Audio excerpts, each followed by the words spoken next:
بسم اللہ الرحمن الرحیم۔ تلاوت قرآن دنیا میں نور اور آسمان میں ثواب۔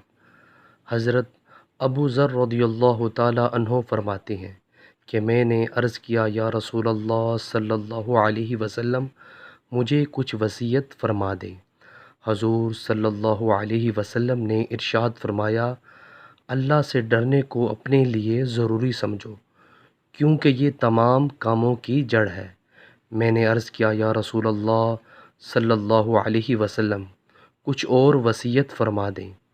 آپ صلی اللہ علیہ وسلم نے ارشاد فرمایا، قرآن کی تلاوت کو ضروری سمجھو، کیونکہ تلاوت زمین میں تمہارے لیے نور اور آسمان میں تمہارے لیے ثواب کا ذخیرہ ہے۔ نیچے والا موجود ہے۔ ویورز، ہمیں بھی چاہیے ہم قرآن مجید کی زیادہ سے زیادہ تلاوت کیا کریں۔ ویڈیو کو شیئر کریں اور کمنٹس باکس میں اپنی قیمتی رائے کا ضرور اظہار کیجیے، اور میرے چینل کو سبسکرائب کرنا مت بھولیے۔ جزاک اللہ۔ السلام علیکم ورحمۃ اللہ وبرکاتہ۔